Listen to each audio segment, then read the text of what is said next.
Okay, may isi-share na naman ako sa inyo. Ayan, ayaw umikot yung isang fan niya. Kanina kinatok ko yan, umikot siya pero mabagal, pero yung isa matulin, no. Ayan, malakas yung isa. Ito ayaw. Ayan, gagawin natin yan, bubuksan natin kung anong problema.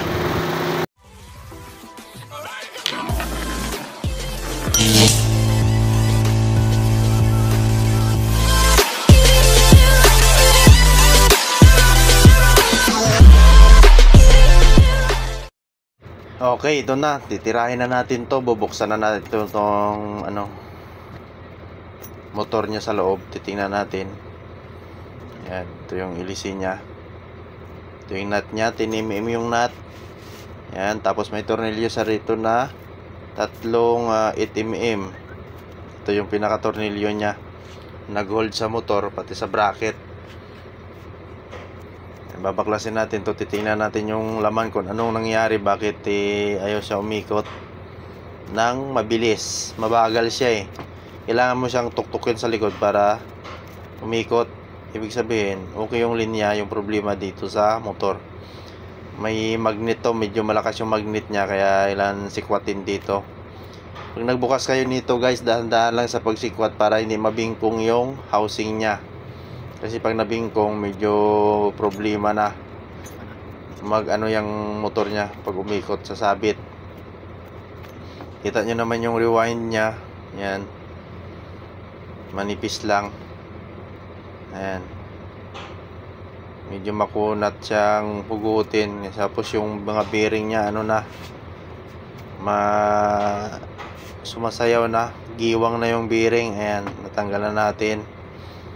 Ayan, nakita ko is yung isang carbon brush niya nakalubog siya, kumbaga nag-stuck. I-repair rin tayo na aircon fan motor. Ayan, aircon fan motor. Ayan, nabunot na natin yung bearing dito. Bearing niya dito nabunot na natin, hindi lang natin na-videohan yung bearing 607. Ngayon dito naman yung tatanggalin natin. Dito yung sarita. Bearing dito. Gamitan natin ang papel. Ito. Gamitan natin ang papel para matanggal natin yung bearing dito sa loob. Kasi may may uga na Okay. Tutulak ng ito na, babanatan na natin. Papatong na natin dito sa kahoy. Gagawin natin is papasakan natin ng papel. Ayan, natin baka basahin lang ng konti yung papel, tapos ipasok dito, tapos pupukpukin. Ayan, tapos ingatan lang yung terminal na yun, terminal niya sa likod na hindi lumapat, kasi baka mabasag or tumabingi. Pasukan mo lang ng pasukan dito ng papel, pupukpukin lang na medyo basa, umaangat yung bearing, tapos pupukpukin mo lang. Ayan, ito lang yung mag-i-expand kasi yung papel sa loob, yun yung magtutulak ng bearing palabas. Kasi mahirap tanggalin to pag ginamitan mo ng pwersa. Ito yung paraan natin para maipalabas yung bearing niya, kasi palitan natin yung dalawang bearing nito palabas. Kasi ito yung gumigiwang. Tapos yung carbon brush niya mahaba pa naman, kaso nag-stuck lang dahil dun sa wire niya, sumabit yung wire niya, kaya kumalang, hindi na maitulak ng spring. Kaya hindi siya lumalapat dun sa commutator ng natin yan, sticker niya, tawag dito, parang armature niya, carbon brush sa likod. Ayan, malapit nang lumabas yan. Kunting pukpok na lang yan. Ayan, umaangat na, angat na siya. Lumabas siya. Ayan, yan na siya. Malapit na siya lumabas. Sinungkit ko na, akala ko kaya na. Makunat pa rin, makapit siya. Isang siksik pa, lalabas na ito kasi nakaangat na. Ayun, ayan, lumabas na siya, di ba? Ganyan lang yung technique natin dyan para mailabas yung bearing, ganun. Kasi hindi pwedeng paluin niya, kasi mabibingkong yung housing niya. Yung itim na yan yung magnet niya. Okay, ngayon natanggal na, papalitan na natin to ng bago. Ayan yung part number ng motor. Mahal kasi yung buong motor nito. Naghanap ako. Problema kasi nito. Maraming tindahan na tanungan ko pero isa lang mayroon. Nakita kong replacement pa. Nasa 2.5. Mahal siya ngayon. Okay pa naman tong carbon brush. A-adjust lang natin yung spring. Tsaka papalit tayo ng bearing para matanggal yung giwang. Okay, ito yung bearing niya. Ayan, ito yung papalit natin. Puyo yung brand. Wala tayong nabiling rubber seal. Pero ito matibay din naman to kasi kuyo yung brand. Tsaka maganda naman to. Ayan. Naibaw na natin yung isang bearing. Ngayon, tong isa naman. Papasok natin dito.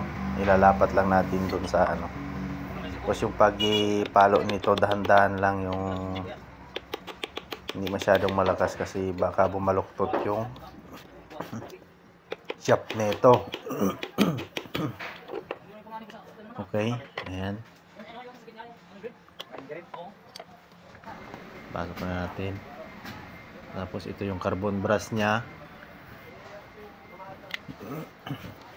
Tingnan nyo lang kung paano natin ipasok dito. Ayan. Ayan. Ganyan. Okay. Ayan. Okay guys. Ito yung masishare ko sa inyo na pag-repair ng motor. Pa-like and share na lang. Subscribe. Okay. Ayan. Kunting palo lang. Hindi masyadong malakas. Ayan. Tapos bago natin i-start, ipaandarin yung motor, ipihitin naman natin ang kamay mamaya.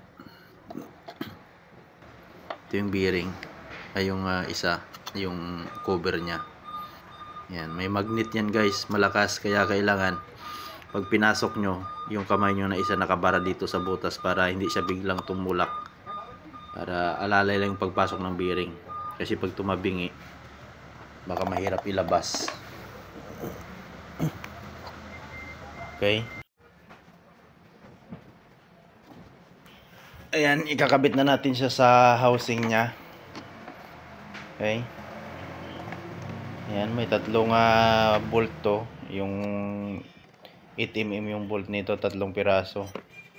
Ito na yung nag-hold sa kanya para sumara yung motor niya yon. Tapos nag-hold din dito para dito naka-hold dito sa kanya sa mismong casing niya, sa shroud, pinaka-shroud niya.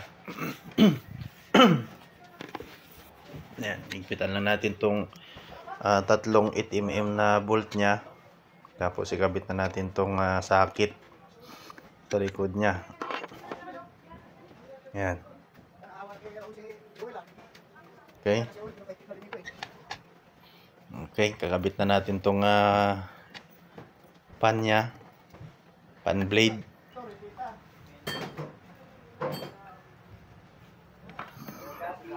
Okay. 10mm yung nut nito. Higpitan natin tong 10mm dito sa gitna. Ayan.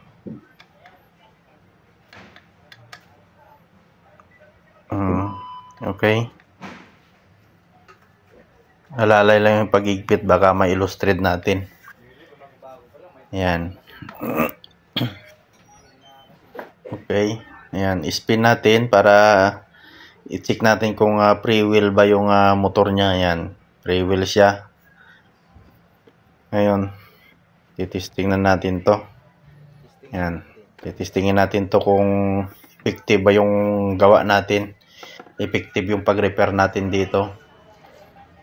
Magkano lang nagastos ko rito? Nasa